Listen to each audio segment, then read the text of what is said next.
Hai, saya Priyama Dumlar. Di era digital yang serba cepat, di mana satu klik bisa mengubah banyak hal, kita semua ditantang untuk menjadi lebih dari sekadar pengguna. Kita harus menjadi warga negara cerdas yang mampu memilah, berpikir, dan bertindak bijak di tengah bisnisnya dunia digital. Di pagi yang biasa, di sela-sela sebelum kita melakukan aktivitas sehari-hari, pasti 15 detik pertama ada barang yang kita cari. Ya, betul, handphone. Nah, dan dalam 15 detik pertama, kita sudah disambut berita heboh, entah video yang viral, komentar yang panas, atau opini-opini yang saling bertabrakan, dan ribuan informasi yang berlomba-lomba masuk untuk mendapatkan perhatian kita, dan masuk dan dicerna oleh otak kita. Ada yang benar, ada yang salah, ada yang dibesar-besarkan, dan ada pula yang niatnya untuk menyesatkan. Dan di sini ada satu pertanyaan, apakah kita sudah benar-benar menjadi warga negara cerdas di era digital? Perkembangan teknologi sebenarnya dimulai dari hal yang sangat sederhana. Di generasi dulu, mereka bekerja dengan sistem analog dan memakai program seperti WordStar, Lotus, DBase, semuanya berjalan dengan sangat lambat, manual, dan sangat-sangat membutuhkan penelitian. Mungkin terlihat kuno, tetapi pada era itu mereka dipaksa untuk bekerja dengan lebih teliti dan berpikir secara terstruktur. Lalu datang revolusi digital, dan seperti yang kita biasa pakai, Microsoft Word, PowerPoint, dan untuk data-data, mengolah data kita pakai Excel, dan proses menjadi lebih cepat, lebih praktis, dan pastinya lebih instan. Tapi bersama percepatan itu, ada satu hal juga yang ikut berubah, cara kita berpikir. Kenapa saya bisa bilang begitu? Karena sekarang kita terbiasa untuk serba instan, serba cepat, dan seringkali serba reaktif. Bahkan implementasi dasar-dasar nilai Pancasila ikut terdampak. Nilai persatuan misalnya. Kini kita diuji oleh banyaknya perdebatan di media sosial. Gotong royong digeser oleh budaya saling serang, atau mungkin individualis, paham-paham dari barat. Musyawarah kalah cepat dengan komentar impulsif, dan keadilan sosial harus berhadapan dengan bias algoritma. Semua perubahan ini menunjukkan bahwa pergeseran teknologi, pergeseran era dari yang tadinya analog menuju digital, bukan hanya soal alat yang kita gunakan, tapi juga tentang bagaimana kita memaknai kehidupan bernegara. Pada setiap era pasti ada tantangannya, dan pada setiap era pasti juga ada solusinya. Dan pada era kita, era digital, tantangan terbesar yang ada di era ini adalah fenomena yang disebut post-truth. Kita sedang hidup di mana fakta biasanya sering bertabrakan dengan emosi. Kebenaran objektif kalah dengan apa yang kita rasa benar. Dan kita sering percaya sesuatu bukan karena itu benar, tapi karena itu sesuai dengan perasaan kita. Lagi-lagi, disinilah berbagai bentuk misinformasi dan disinformasi bermunculan. Ada false connection ketika judul berita tidak nyambung dengan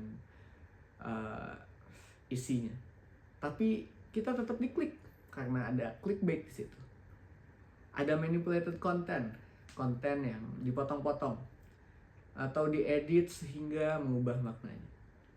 Ada misleading content, informasi yang tidak sepenuhnya salah, tetapi diarahkan untuk membentuk pemahaman baru.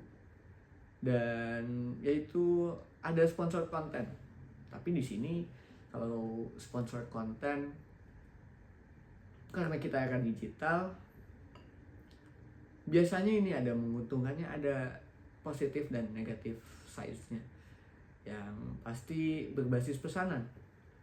Tapi ada pula yang menggunakan sponsored content ini untuk menyebarkan berita-berita atau iklan-iklan yang membawa atau menyesatkan massa.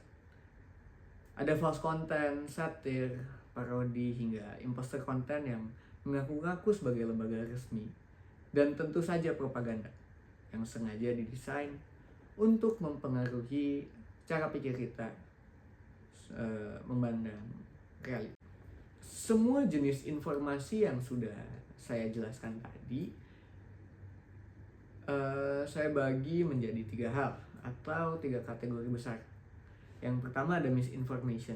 Misinformation biasanya timbul ketika, sebagai contoh, orang tua kita kebanyakan menyebarkan informasi yang salah tapi tanpa ada niat yang jahat. Jadi cuma sekedar share aja. Yang kedua ada disinformation, salah dan dibiarkan salah dengan tujuan untuk merusak sesuatu. Dan yang ketiga ada malinformasi. Nah, informasi yang benar yang dibocorkan untuk menyakiti orang lain seperti fitnah, yang dasarnya pasti dari kebencian atau manipulasi. Ketiganya bergerak bersama dalam kecepatan digital yang tidak bisa ditahan, dan setiap hari kita pasti menjadi target dari semuanya.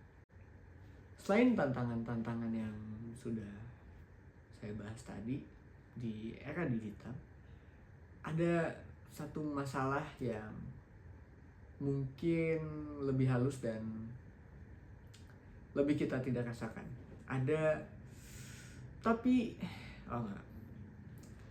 Selain tantangan-tantangan kita di era digital ini, ada satu hal lagi, masalah yang sebenarnya cukup tidak terlihat, tapi ini bisa menimbulkan dampak yang sangat besar dan jauh lebih berbahaya. Namanya filter bubble. Filter bubble merupakan algoritma yang biasa mempelajari kebiasaan kita. Apa yang kita like, apa yang kita follow, konten apa yang kita sukain.